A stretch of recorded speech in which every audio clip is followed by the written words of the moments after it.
You guys logged in?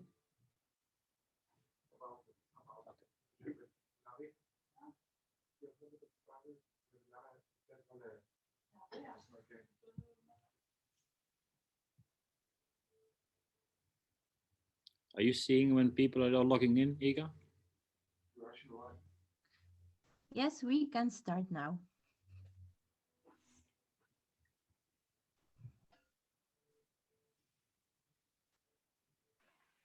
I think we can give it 1 or 2 more minutes.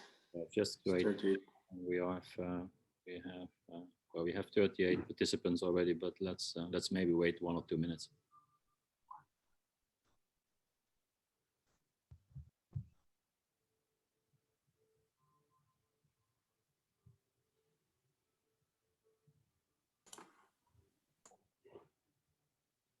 Okay, good. Good morning. Actually, good morning from Sofia, and good morning to our breakfast at EBURY's. This is the first webinar we're doing this year. We started the idea about breakfast at EBURY's precisely 1 year ago, and yes, at that time it was with real coffee and real croissants. So I really hope we can soon meet again face to face. But in the meantime, let's make the best out of it. The title today is Goodbye 2020, Hello 2021. And the main focus will be on the FX market. That perspective, I would like to present you to Aline. Aline is our senior corporate dealer at EBURY. And also Joost Visser. Joost is the managing director from TIO. He will do a presentation at the end. It's really important you stay there because I think it's a wonderful tool of business networking, which is enabling, the enabler are actually the business clubs around the world, and I think you really will like it. Talking about Chamber of Commerce and Business Club, I want to welcome obviously also our ongoing supporters, the Belgian, Romanian, Moldovan and Luxembourg Chamber. I know the name is too long, so that's why I only mentioned the logo. What did we, by the way, I don't think I have presented myself. I'm Johan. I'm actually running the Eastern European countries for EBURY. And I will also do the introduction. I'm going to talk to you about perception and reality in our region. For those who know me, I have been in Romania, Eastern Europe for the last 10 years. And I have been in different boards and steerco committees, trying at my best to sell the region, to promote the region. From 2009, when I first started in Romania as the CEO for ABN AMRO Romania, later RBS, or for running a local bank, or for starting Monaco, or for starting EBURY in the region. I think I've always been a big supporter, and I believe that also the future is actually quite bright for our region.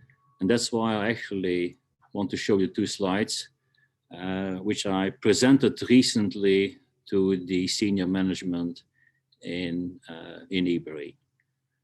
Because you should know that for an international company like EBURY, we are in competition with other countries, with other regions, with other continents, especially now that we are part of the Santander Group. So sometimes politicians don't get that an international company, when they invest, they look at the world where they expect the best returns are.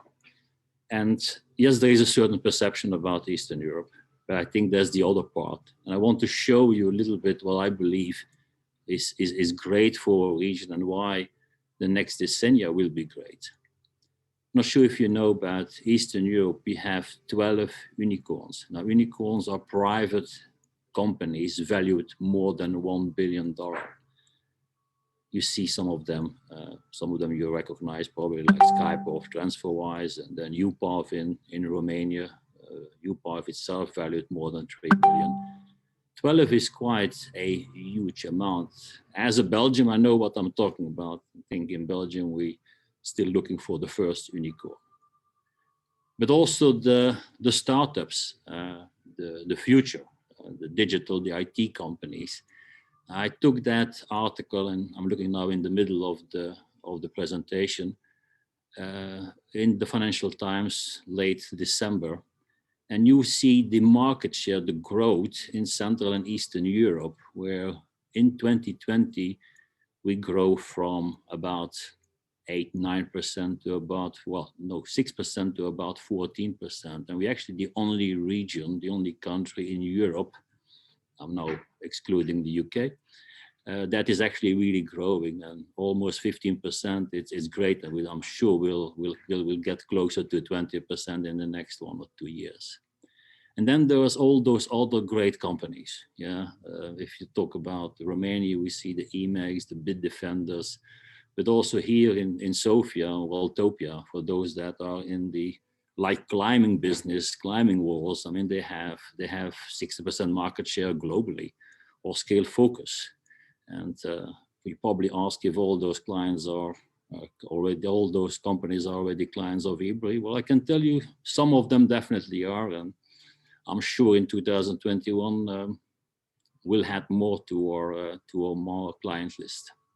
The second slide that I showed is more related to the subject that we will onboard today, and it's about currencies. We are actually still seen as an emerging market, and therefore, if you are an investor and you invest in Romania or in Poland, you want to be sure that you're not stuck with a devaluation of 20-30% per year. And I just showed here on the left side the devaluations versus the euro over the last year, over 2020. And you actually see that all those Eastern European countries, starting with Bulgaria, which obviously is not a surprise because the leva is what we call pegged to the euro, so linked to the euro, but also Romania less than 2%. And even the worst performers like Poland or Hungary are still way better than the Brazilian or the Turkish or the Argentina peso. So I kind of tend to say to the investors, look, this is emerging markets, yes, but it's emerging markets for beginners. And then when you look at the question, or you try to answer the question, where do you expect that the growth will come through in the next years, in the next decennia? And that's the slide on the right side. And I do recognize this as a forecast that was made end of 2019, because obviously 2020 is a very strange year. But the point I want to make is that since 2016, the region has always outperformed versus the UK or Germany or the United States, and we still believe that that will be the case. So let's be proud about the region. Let's make it a great success in the next years and in the next decennia. Yes, 2020 was what a year, very special year, but it also gives a lot of opportunities. And I think the trends that you have seen here with great companies, unicorns, startups will remain, and we will definitely be a growth region in Europe. Without further ado, I will now hand it over to our senior dealer, Alin. Up to you. Thanks, Johan. First of all, I would like to say hello and welcome to our first webinar of the year. As Johan was saying, I'm a senior dealer for Romania and Bulgaria. And today I will be conducting a short presentation that will contain a short overview of what we overcame in 2020 and what we can expect in 2021. Now, in order to have a deep understanding of what has happened last year, we need to go back in time a little bit and go back to January 2020.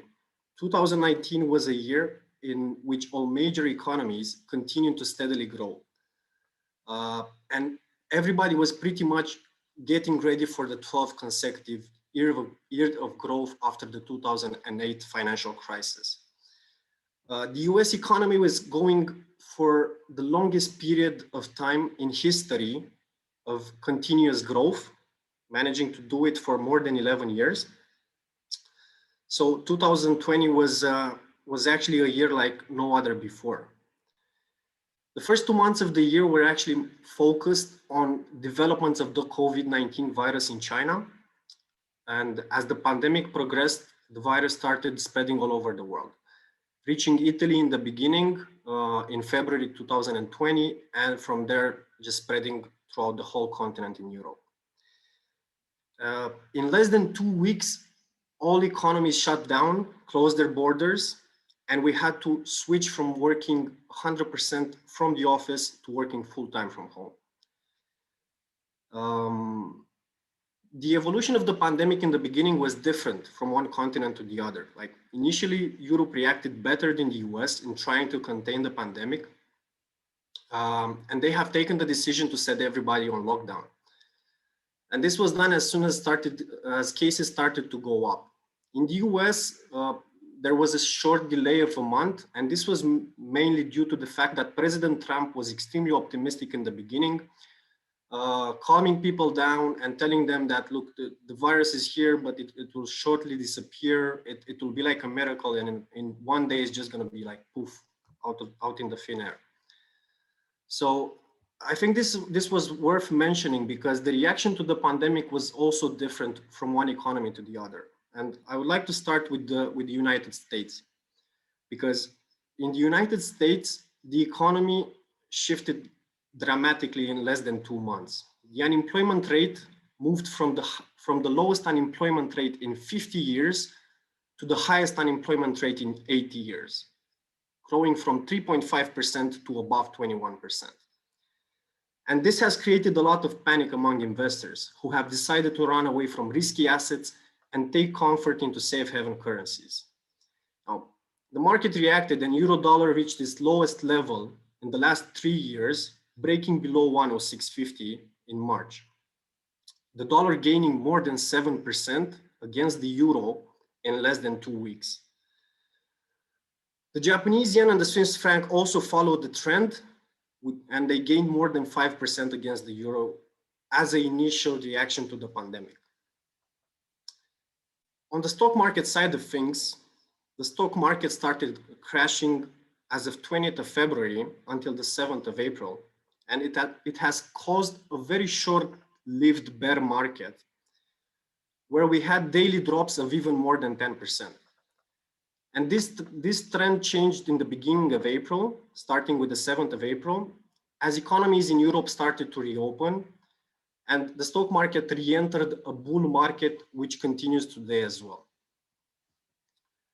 In Europe, the Europe economy did not suffer that much initially due to the support measures taken by the European governments. Now, most of the employees back in March were sent to technical unemployment in order to accommodate a swift return to normality, because everybody was thinking that it will not take more than 2-3 months. So unemployment rate shifted very, very low from 7.4% at the end of 2019 to 8.4% in the middle of 2020.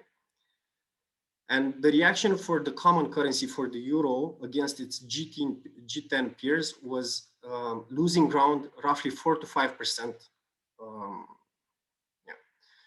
In Eastern Europe, moving to Eastern Europe and Romania, the Romanian RON stand alone. It was the champion of the region by far. While our neighbor countries suffered throughout the pandemic, Romanian RON was extremely stable, with the help of the National Bank as well, who constantly stepped into the market and kept the RON within range. Now, the 1.9% devaluation we saw in the last 12 months of the RON against euro came in the first 4 months of 2020, and it was a steady devaluation. It wasn't big shifts in the market. And this was not the case in Eastern Europe. If you look in Poland, we'll see that the Polish zloty lost 6% in the beginning of the pandemic against the euro. Czech krona in Czech Republic lost more than 12% against the euro, and the Hungarian forint lost more than 10% against the euro. So the effects in the beginning were extremely, extremely devastating for most of the economies. And in order to deal with this pandemic, central banks and reserves had to change their policies. So the first thing they did, they cut interest rates, they cut bank rates, they've cut cash flow rates, and as well as they offered unprecedented support to investors and markets.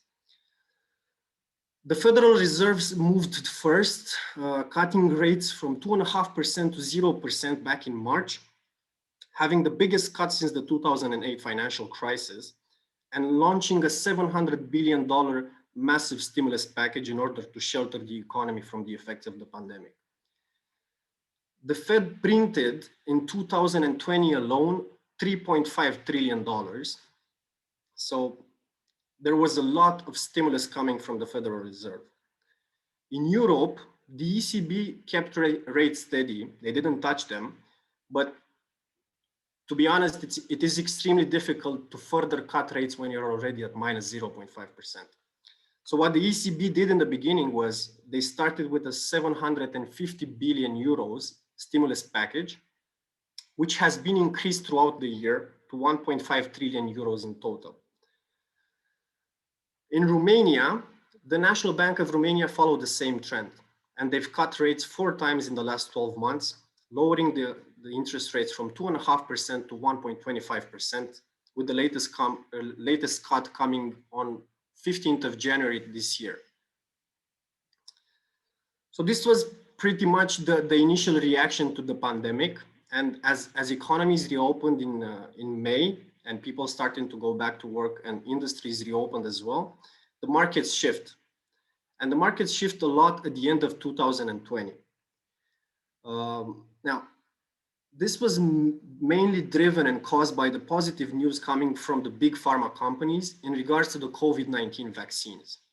And at the beginning of December, AstraZeneca announced that their version of the vaccine is 90% effective in preventing the infection. Pfizer and BioNTech announced a success rate of 94%, with Moderna and Johnson & Johnson shortly following with results as good as their competitors. So most of the countries started distribution and vaccination late in December 2020, and this is continuing at the moment as we're speaking. This has actually generated a shift among investor sentiment who have continued to favor risky assets in the past weeks.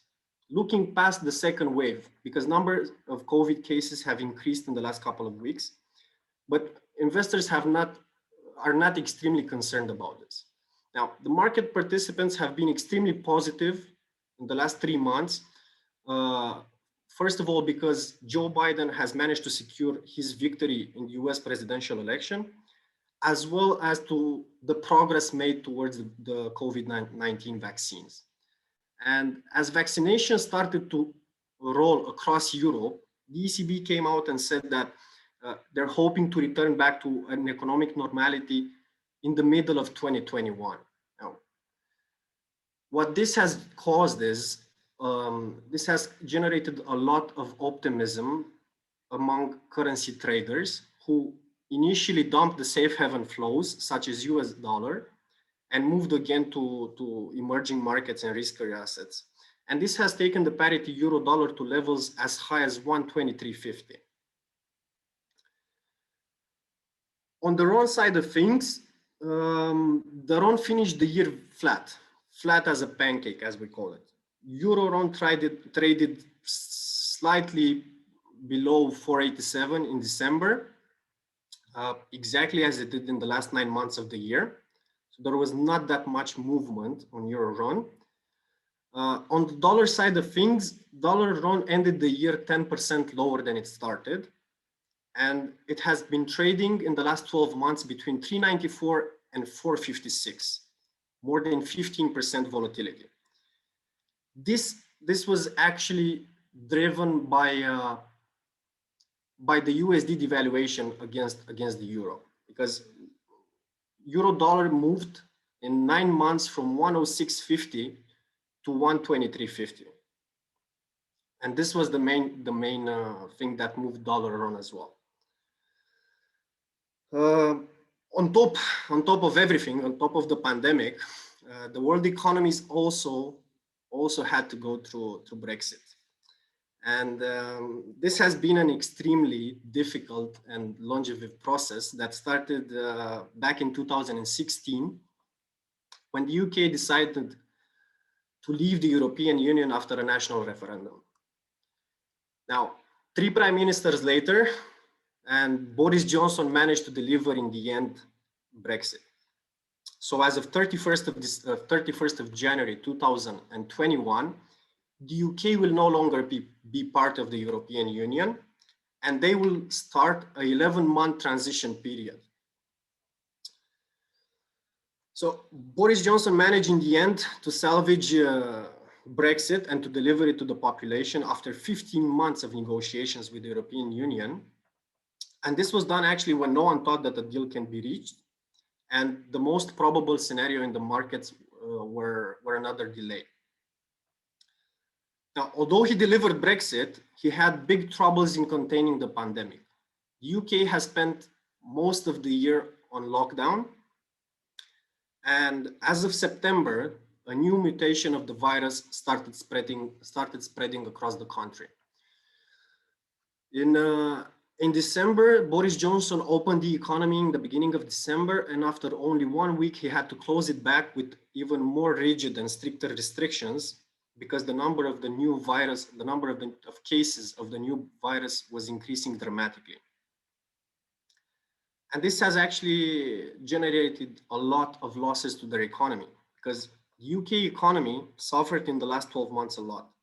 The UK GDP is 8.5% down year on year. The unemployment rate at the moment stands at 4.9%, growing from 3.7% in the beginning of 2020. And the forecast for 2021 is for the unemployment rate to grow to 7.5%. Now, the service that suffered the most was the service sector, which has seen a decline of over 10% last year. And companies from the financial sector, such as EBURY, who had headquarters in London, were obliged to relocate in Europe in order to continue to work with their European clients. The main destinations for the financial sector was Frankfurt and Brussels. The economic outlook of the UK has weighed on the pound a lot, and the pound ended the year with losses against euro and dollar. GBP actually moving against euro from 120 to 106, and it is currently trading at 112. So the pound, all in all, lost 14% in the last 12 months against the euro. Now, taking all of this information into consideration and the overview over 2020, we have moved into 2021 right now. So what does 2021 have prepared for us from a foreign exchange perspective? I mean, things should get better as of now. Now, the COVID-19 pandemic had a massive impact on the financial markets and on the global economy altogether. The last 12 months have been unprecedented, unpredictable, and extremely volatile. And as we entered into 2021, the recent news of the vaccination have generated rallies in safe haven currencies. Have generated rallies in risk assets and sell-offs in safe havens. And we do consider this to be the trend for this year as well, as more and more people are getting vaccinated and economies should start to gradually get reopened.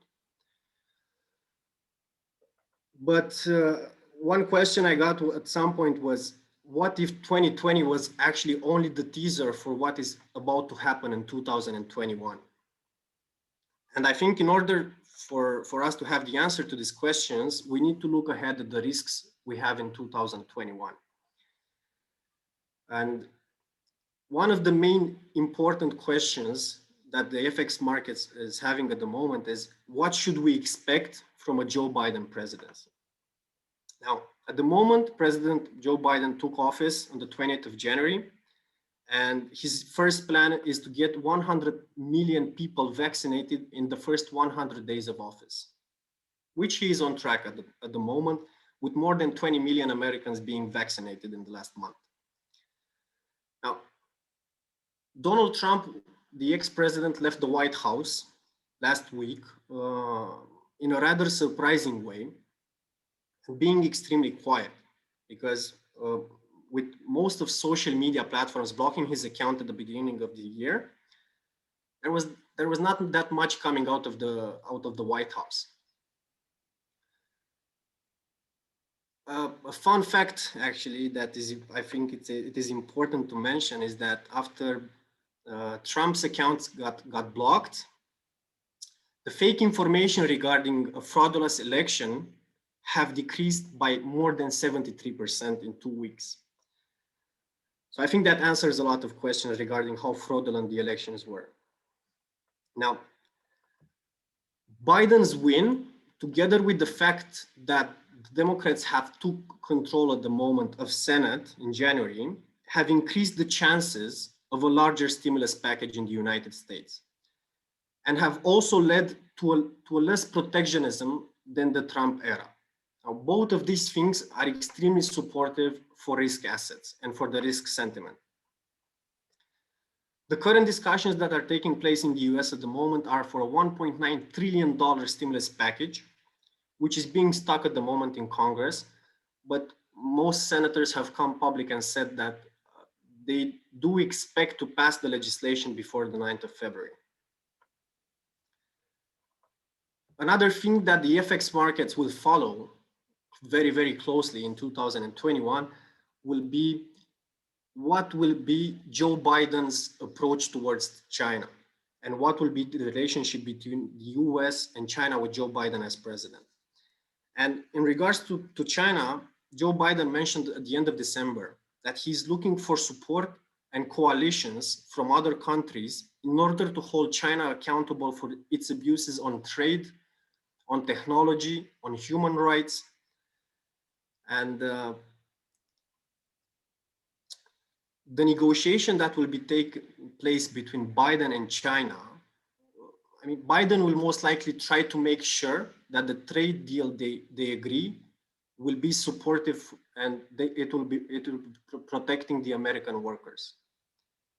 And this strong stance that is coming from Biden is actually coming after the European Union has announced that they are considering a partnership with China that would provide the EU unprecedented access to technology developed by the Chinese companies in industries such as telecommunication, auto, electric cars, and finance.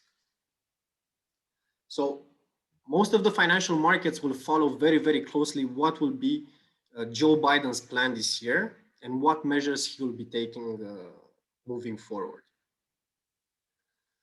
Now, switching to an overview of the economic development for 2020-21, the global economy is expected to grow at a record pace this year. Most financial institutions are actually seeing more than 6% growth in 2021 as a global economy. The growth will be led initially by the emerging markets, followed closely by the developed markets in the second half of the year, as the economies will start to reopen. I know, even though it is extremely difficult at the moment to see the 6% growth due to the fact that COVID cases have been constantly increases in developed countries, the economy has been extremely resilient in 2020, and it is still in place for a strong rebound in 2021. And the biggest pressure that we see for 2021 for the major economies will be to get as many people as possible back on the payroll and see the unemployment rates go back actually below pre-COVID levels. So this pressure should generate an increase in salaries, which on the medium and long term should lift inflation to higher levels. The US economy for 2021 is expected to grow almost 4%. The European economy is expected to grow above 5%. And the one that stands alone on top is the Chinese economy, where financial institutions such as Morgan Stanley are seeing an economic growth of above 8%. And this is extremely important because China's economy was the only economy to beat expectations in 2020. Their growth in the fourth quarter was 6.5%, which has actually provided them the ability to be the only developed economy in the world to still see growth in 2020. The economy altogether grew 2.3% year on year, and it was also the only economy to have a V-shaped recovery. And this V-shaped recovery was mainly due to their COVID-19 exports. China managed to export in the last 12 months more than 224 billion masks all over the world. And current estimates are showing that China will become the largest economy by 2028, as opposed to 2033, which was the previous consensus. Taking all of this into consideration, it is extremely likely that the trade wars between China and the US will continue in 2021 as well. So this is more on a global, this is more of a global overview. Now, if we were to move back again to Romania, the Romanian economy shrank by more than 5.5% last year, and the unemployment rate has rose to 6% in 2020. Financial institutions updated their forecast for economic recovery for Romania, and at the moment, most of them are seeing 4%.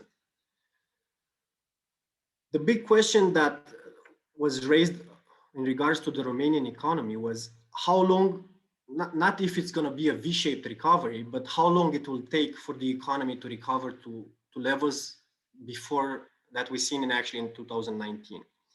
And considering that the economy shrank by 5.5% in 2020 and that the economic growth for 2021 forecasted is 4%, this actually means that we will go back to pre-pandemic levels in 2022. And the growth is coming at a slower pace if we were to compare ourselves not to developed economies, but to Central and Eastern European countries. And this is mainly driven by the fact that the current account deficit at the moment stands at 5% in Romania, while the other Eastern European countries are close to 0%. And this has generated a higher risk rating for our country and more cautiousness coming from investors when they come to Romania. I think it's also worth mentioning that the long-term debt of our country has increased by 6.3 billion euros in the first 8 months of 2020. Now, central banks for 2021. This is one of the questions on what will the central banks do in the next 12 months. And the forecast is quite simple. Central banks are expected to keep interest rates low in 2021, even though the global economy is expected to accelerate the growth. Now, countries such as China, India, Mexico, these are countries where we predict that they will still cut their interest rates. And on the opposite side of things, Argentina and Nigeria are forecasted to raise rates. But in the developed economies and in the US, Chairman Jeremy Powell said that even if you can see the light at the end of the tunnel, and this is thanks to the vaccine that should be broadly available to the population by the middle of 2021, the Federal Reserve is not hasty in withdrawing their support. And at the moment, it is still expected that the Federal Reserve will keep rates close to zero until 2023. The latest inflation figures that came from the US showed that consumer price index is at 1.4% at the moment, and that the core inflation is at 1.6%. And this has actually sent a signal to the financial market that the Fed will actually increase rates earlier than 2023. Combined with the increase in US Treasury yields, this has generated a short-term appreciation of the dollar that we have seen in the first month of this year, because euro dollar opened at 123.50 and levels above 110.3, and has went down to levels below 121 as low to 120.50. It is still expected for this year that the G10 economies will still add close to $3 trillion in stimulus packages. The ECB expanded their quantitative easing package by 500 billion at the latest December meeting in 2020, taking the total stimulus package for last year to 1.85 trillion euro. And they're also planning to extend their pandemic emergency purchase program until March 2022. For Romania, the National Bank of Romania cut rates 4 times in the last 12 months. We opened the pandemic with an interest rate of 2.5%, and we are standing at the moment at 1.25%. Now, if we are to take into consideration that Romania is still far away from any developed economy, and that investors will most likely be extremely cautious when approaching our markets, and that the unemployment rate has grown tremendously, I think the rate cut that the National Bank, we think that the rate cut the National Bank of Romania did in January was actually needed. We are actually forecasting another cut for 2021, taking the interest rate from 1.25 to 1%, but this will be extremely dependent on the fiscal measures that the government will provide. So this sums up pretty much the economic outlook for 2021. And for the last part of this presentation, I would just like to say a couple of things of what is the market expecting for 2021 and what is the Forex market expecting for 2021. The macroeconomic and the monetary conditions will be supportive for further rallies in the risky assets. We do have an optimistic look on the global economy and on the mass rollout of vaccine throughout the world. And this should allow economies to slightly reopen.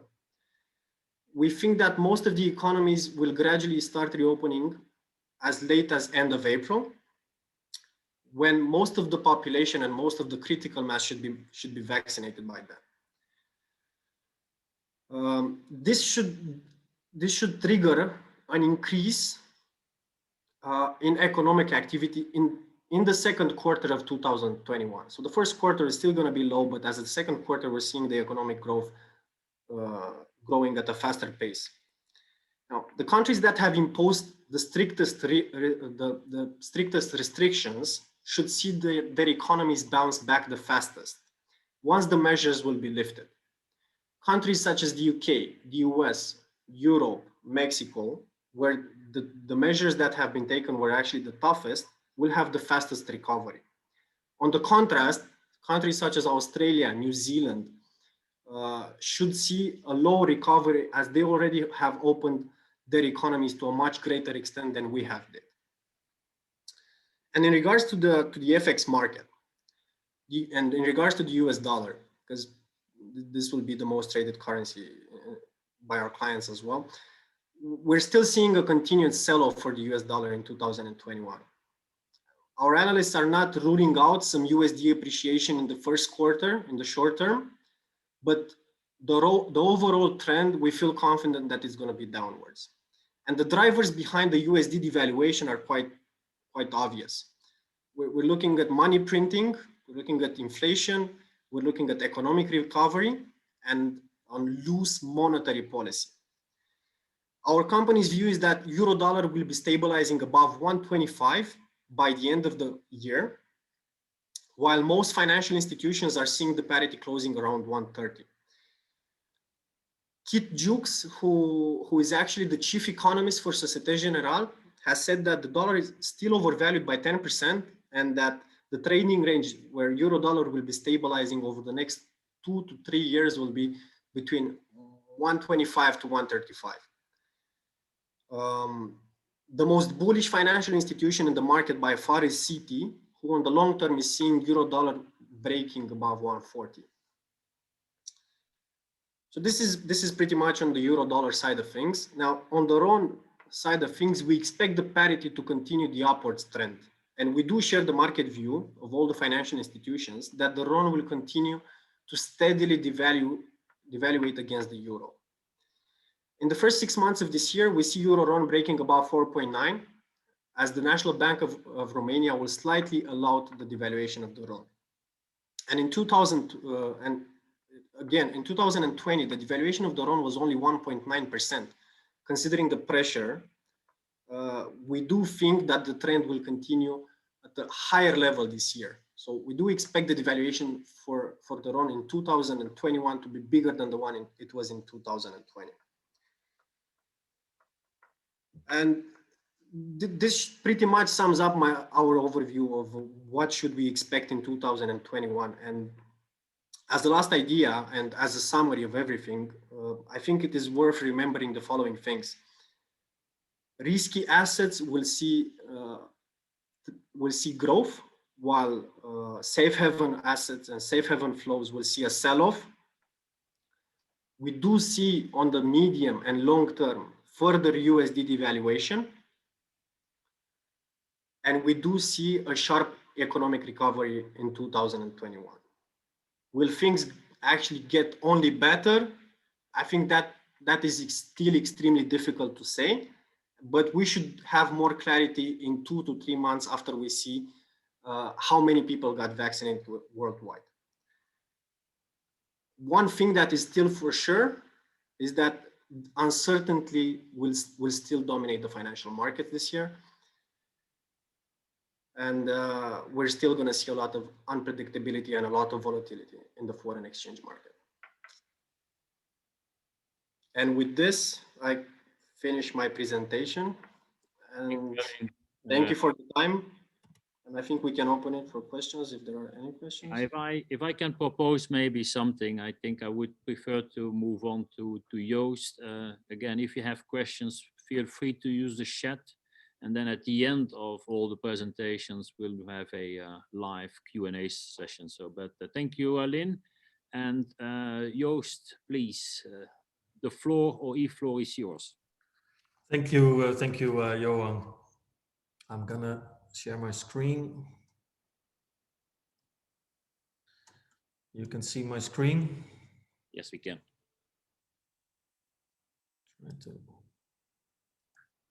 Yeah, voila.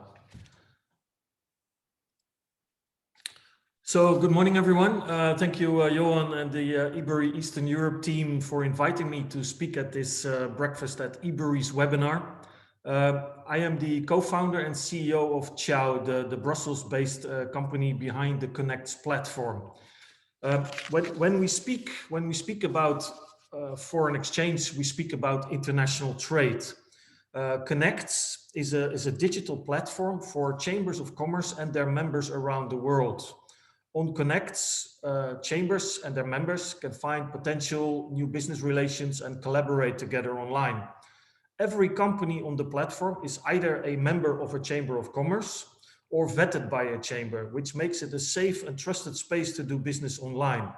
Chambers can connect directly with other chambers, members can connect directly with other members, and chambers can connect with members, and members can connect with chambers. So every user is linked to a chamber of commerce, which means they can ask chambers for information about the country or region in which they are based and their users.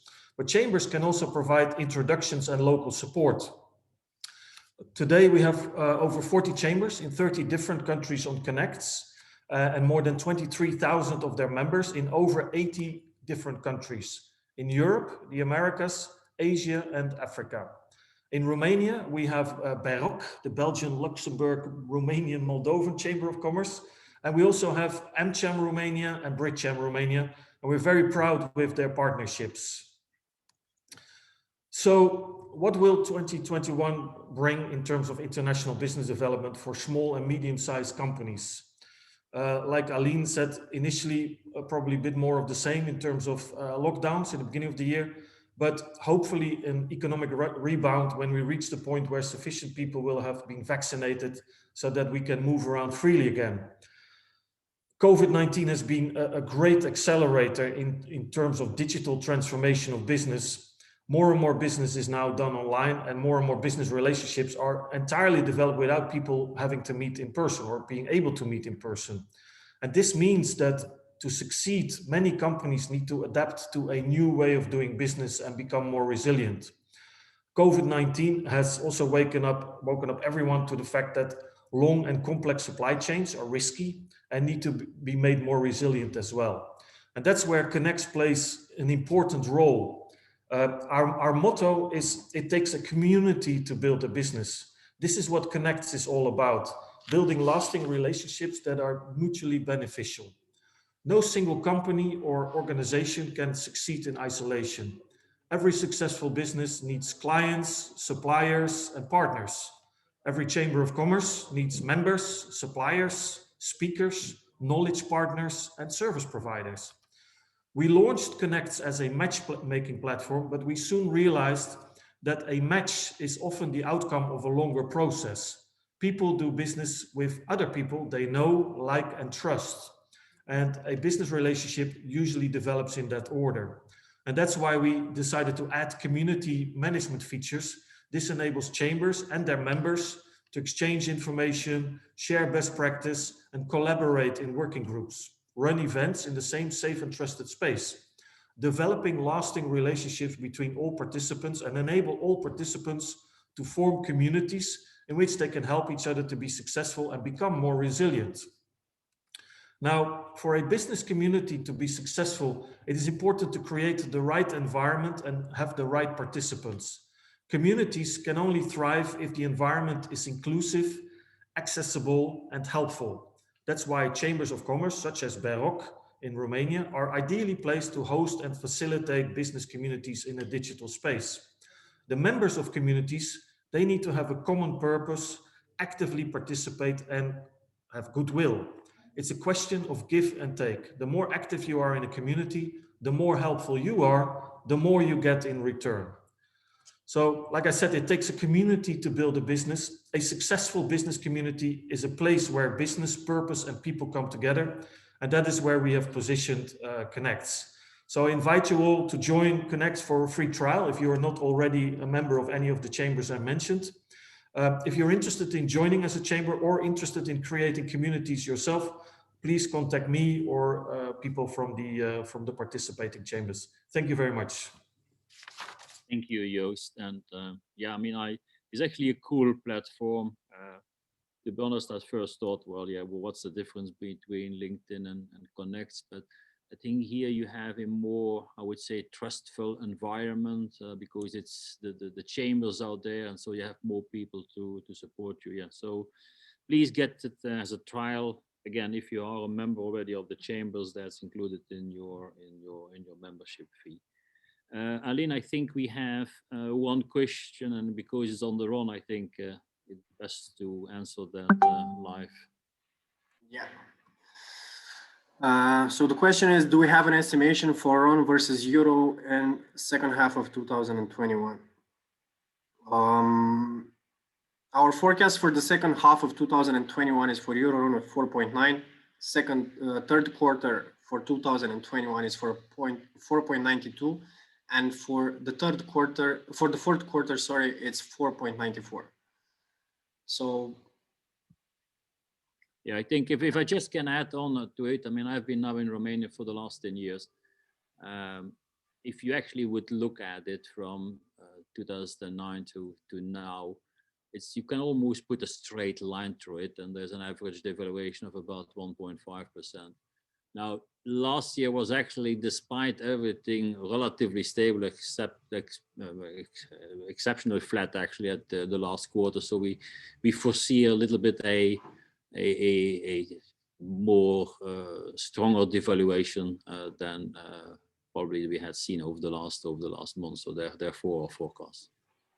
Yeah, I think our forecasts need to be revised a little bit, but to be honest, we do believe that first half of the year is going to jump to 4.9, 492, and probably the second half of the year we're going to see a bigger drop. Probably, personally, I do see it going 496 and maybe in 2022 to test the 5 range. I think internally we have kind of a joke that we hope that Isarescu is not going to have corona, because as long as he's there, he's going to do some intervention, so that is a kind of a gradual devaluation. But yeah, we'll see. We'll hope him all the best. Yeah, our government, I think the best thing that our governor has done over the last couple of years is that he's controlling extremely well the own liquidity within the market. So his interventions were very helpful in 2020. And it's also worth mentioning that in May 2020, the National Bank of Romania spent more than 1 billion euro in 1 month alone just to keep the exchange rate within range. I don't think we have a doctor online because there's a question about the vaccine working on new mutants. And I'm probably the last one who should become a doctor. But at least what I have been reading in is that on the British and the South African variant, that the vaccines are working, even if they might be a little bit less efficient. But it seems that they're working. I mean, I think that's the good news. Now, we never know, there might be a Romanian variation soon, but yeah, for the moment, I think everybody, I think the virologists are kind of still confident. And also Moderna announced yesterday that their vaccine works for every mutation that they have seen in the world at the moment. So for the South African, for the British, for the Californian version as well, Moderna said that their vaccine is 100% working.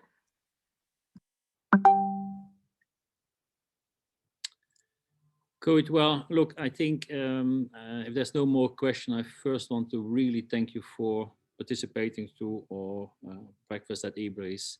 Again, my hope is that we can do it in the next couple of months live with a real coffee around us. There might be a new normal, but from that perspective, I hope on the old normal.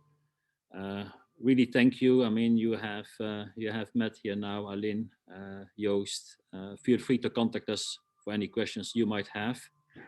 And I wish you a great week, a great year, and hope we are in a position to support your business at a certain point.